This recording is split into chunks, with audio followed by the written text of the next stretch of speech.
Hey folks, good morning. Welcome back to my video series this week on my take on the underpinnings of what's happening socially and collectively, again, in the wake of the Charlie Kirk shooting and just this kind of zeitgeist moment that's happening. I want to just address again what some of the underlying stuff is. So in today's video, we're going to be looking at the role of attachment wounding in the situation we're in the world.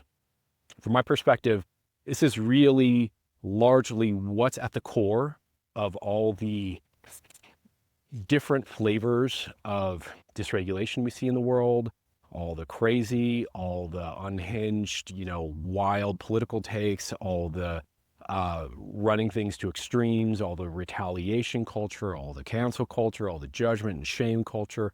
All of that is rooted in attachment wounds. And this is what I want to address in this video with you. So from my perspective, like I just said, that's the heart of things. So let me explain what an attachment issue is really quick, just to make sure we're on the same page here. So human beings have what's called an attachment system. And our attachment system is essentially that part of us that is relational fundamentally and is built to build connections with other people, right? So our attachment system is the system in our brain or in our nervous system that is wired around building bonds and connections and socializing with other human beings. For human beings, this is our primary survival strategy.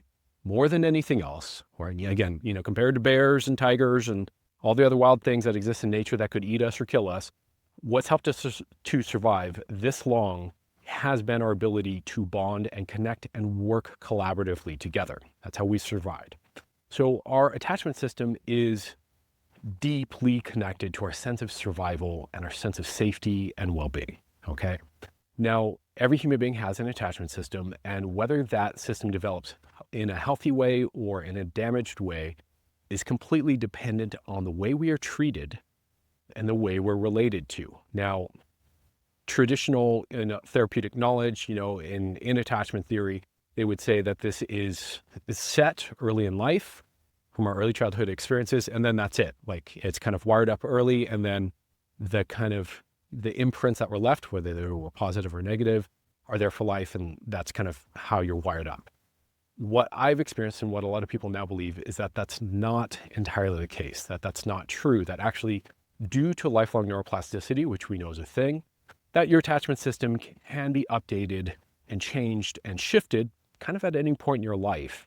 And it really, again, still hinges very much on how you're treated and how you're related to, okay? So bringing this back into my thesis here, that most of what we're seeing in the world in terms of dysfunction, whether that's social dysfunction, political dysfunction, personal dysfunction, mental health dysfunction, emotional health dysfunction, all of that, from my perspective, it all goes back to our attachment system and how we're treated, okay? Now, this is deeper than it might sound with what I just said. There are a lot of implications for this for a person. So from my perspective, the insanity we see in our world, the lack of mental health, the way that things are going is very much because of both how people were treated when they're younger, and then the kind of set of beliefs, the set of meanings and belief systems and rationalizations and conclusions and all of that gets created out of how we're treated. And again, a lot of that happens unconsciously, right? We're treated a certain way, certain impressions get made, certain sensory experiences get had, and then there's kind of in the background of our brain, a belief, a rationalization, a meaning making, a calculus that arises out of that. It's not usually very conscious, and it usually happens pretty automatically and pretty quickly. Now, we walk around the rest of our lives carrying these imprints that form a lens through which we view other people and the world and society and segments of society and social movements, and that essentially becomes the filter through which we interpret all of life. including our self-relationship, including our sense of self, okay? Now, at the same time, we are also acting and behaving and treating other people in some sort of way. So it's not just a one-way street. It's not just, oh, people treated me a certain way or people are treating me a certain way and this is shaping my impression. It's also that at the same time, I am reacting and responding from that lens out into the world and treating others a certain way. And that also shapes their attachment system, right? So we're in this entangled, intertwined, two-way street, mutually influential situation, basically.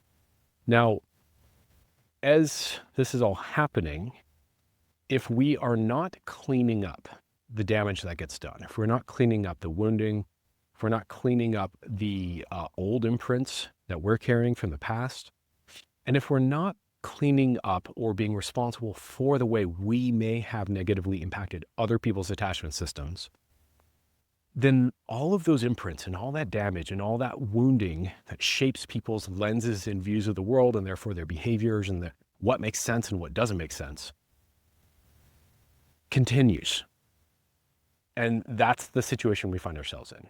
Essentially that we're in this place in the world where there is so much momentum of wounding, of relational wounding, of improper relating, of relating that damages, relating that, so I'm off on a tangent here, but the point I'm trying to get to here is, so this is the situation we're in, and we have to be responsible in two directions. We have to be responsible, one, for cleaning up the wounds inside ourselves, not allowing those wounds to fuse with our identity and become who we are and fester and distort our understanding of life or the world. Instead, to clean all that up so that we can clearly have a new, fresh, balanced nervous system, frankly, which then creates a balanced view and experience of the world. This is what it means to do deep therapeutic work. It means to resolve and clean up these imprints and wounds, okay? At the same time, we also have a responsibility for our part in perhaps unwittingly, unconsciously damaging the attachment system of others.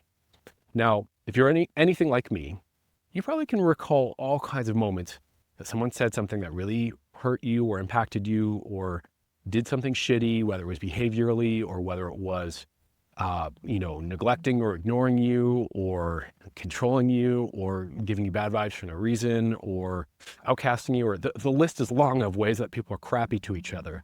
But if you're anything like me, you probably remember a bunch of those, right?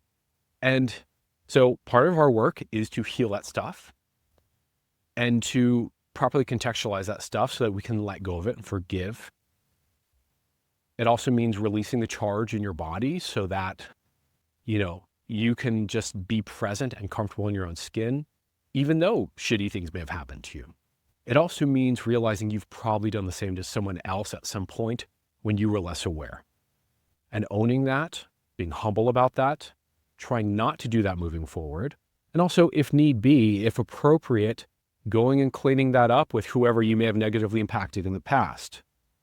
Now, this is kind of common with most forms of personal development. So whether you're a Tony Robbins person or a landmark person, or you're in 12-step or, any of that, this is where all these different wisdom traditions and personal change traditions and psychology and therapy traditions, where do they all overlap? They all overlap in the domain of relationship.